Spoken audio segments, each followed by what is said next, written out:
Good morning. My name is Lokesh and I'm from CSCB. And today my topic is about discounted cash flow. So first, let us know what is capital budgeting. The capital budgeting methods are the techniques of evaluation of an investment proposal with the help of the company to decide upon the desirability of an investment proposal, depending upon the relative income, generating capacity, and rank them in order of their desirabilities. These methods provide the company a set of norms on the basis of which either it has to accept or reject a project of the investment proposal, which means capital budgeting is a technique which upon the factors such as relative income and generating capacity, we rank them according to the desirability order, and the company can choose whether to accept or reject the project. This is capital budgeting. So there are two types of capital budgeting. The most widely accepted techniques used in estimating the cost returns of the investment projects can be grouped into two categories. They are, first one is the traditional methods and second one is the discounted cash flow methods. Here we are going to discuss about the discounted cash flow methods. So what are discounted cash flow methods? The traditional method does not take into consideration the time value of money. They give equal weightage to the present value and future value of income. Whereas the discounted cash flow methods are based on the concept that a rupee earned today is more worth than a rupee earned tomorrow. So discounted cash flow method means the rupee earned today has more value than the rupee earned in the future. These methods take into consideration the profitability and also the time value of money. These are the main merits of the discounted cash flow methods, which means it considers the time value of money. So there are three subcategories under the discounted cash flow methods. The first one is the net present value. The second one is the internal rate of return, and third one is the probability index. These are the three methods under the discounted cash flow method. Now first, let us discuss about the net present value. The net present value takes into consideration the time value of money. The cash flow of different years are valued differently and made comparable in terms of present values for the net cash flow inflows, and various periods are discounted using the required rate of return, which is predetermined. The net present value is the difference between the present value of cash inflows of a project and initial cost of the project. According to the NPV technique, only one project will be selected whose NPV is positive or above zero, which means when we calculate the net present value using the formula, there is a difference between the present value and the cash inflows of a project. Only one project should be selected which has a net present value greater than zero, which means positive. And if there are two or more projects, then we have to select the project which has the highest NPV. For example, let us consider three projects A, B, and C. Now, project A has an NPV value of -2, project B has an NPV value of 10, and project C has an NPV value of 15. So first we'll reject the one project A because it has a negative NPV, and among the project B and C, we choose project C because it has highest NPV, that is 15, which is greater than 10 of that is the NPV of the project B. So if the NPV is negative, we should reject the project. If the NPV is positive, we should accept the project. And among two or more projects, if the one with the highest NPV will be selected. The formula to calculate the NPV is present value of cash inflows minus the investment. Here, the present value of cash inflows are C1, C2, C3, Cn, where n is the number of years. And the cash inflows, that is the outflow of the cash. So this is the formula used to calculate the net present value. Now let us discuss about the merits and demerits of the net present value. The merits is it considers the time value of money. Second point, it takes into account the cash flow over the entire useful life of the asset. And the third one is it has a psychological appeal to the user because when the highest rate of return projects are selected, it satisfies the investors in terms of rate of return as capital. The main advantage of the net present value is that it considers the time value of money.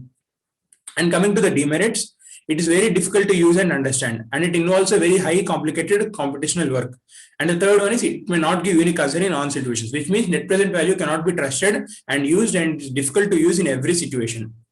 But the main merit of the net present value is it considers the time value of money. This is all about net present value. Now let us discuss about internal rate of return. The internal rate of return for investment project is the discount rate which equates the present value of cash inflow with the present value of cash outflow of an investment, which means the present value of the cash inflow and outflow are cash inflow with present are compared in order to get the internal rate of return. The internal rate of return, also known as the cutoff or handle rate, it is usually the concern's cost of capital.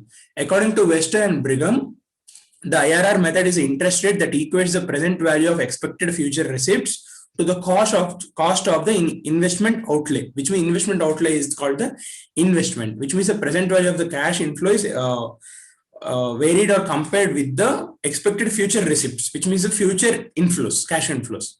When compared the IRR with required rate of return, also known as RRR, if the IRR is more than RRR, then the project is accepted. Or if the IRR is less than the RRR, then the project is rejected. In case of more than one project with IRR more than RR, then the one which gives the highest IRR is selected. Which means there are two projects, A and B. Both of them IRR is greater than RRR, which means both of them can be accepted. While giving the preference to both among both the projects, we select the one with highest IRR. And coming to the formula of IRR method, IRR is equal to L plus P1 minus Q by P1 minus P2 into D. Here P1 and P2 are the cash inflows at lowest rate and highest rate, and L is the lowest discount rate, and Q is the actual investment or the initial cash outflow, and D is the difference in the discount rate. So this is the formula used to calculate the IRR. Now let us discuss about the merits and demerits of the IRR method. The main merit of the IRR method is it considers the time value of money, which is very important in making decisions and demand forecasting. And second one is it takes into account the cash flows over the entire useful life of the asset. And the third one is it has a psychological appeal to the user, because when the highest rate of returns are project selected, it satisfies the users in terms of rate of return as a capital. And third one is it is very difficult to understand and use. It involves a very high complicated computational work. It may not give any answer in all situations. These are the merits and demerits of the IRR method. Now let us discuss about the probability index method. This method is also known as the benefit cost ratio. This method is obtained with a slight modification of the NPV method, which means a slight modification in NPV method is known as a probability index method. In case of NPV, the present value of cash outflows are probability index. The present value of cash inflows are divided by the present value of cash outflows. While NPV is absolute measure, the probability index is a relative measure, which means in net present value, we find the difference between them, and in the probability index method, we find the ratio between them. So if the probability index is greater than 1, the proposal is accepted, or else it is rejected. If there are more than one investment proposal with more than one probability index, then the one with highest probability index is selected. Now again, let us consider two projects A and B. Both of them are greater than 1. Probability index is greater than 1, which means both of them can be selected. But while choosing among both of them, we should choose the one with highest probability index. This method is more useful in case of projects with highest different cash outlays and different cash inflows, which means and it is superior to the NPV method, which means probability index method, it has a great preference while compared to the net present value, and it is easy to calculate. And the formula used for calculating the probability index method is present value of future cash inflow by initial investment, which means cash inflow by initial investment. This is the formula used to calculate the probability index method. Now, while coming to the merits and demerits, the merits is it requires less computational work than the IRR method. And the second one is it helps to accept or reject investment proposal based on the value of index. And the third one is it is useful to rank the proposals on the basis of their highest or lowest value of indexes. Main thing is, while choosing among different range of projects for a company, it helps in ranking the projects according to their index, and the company can decide whether to accept or reject the project.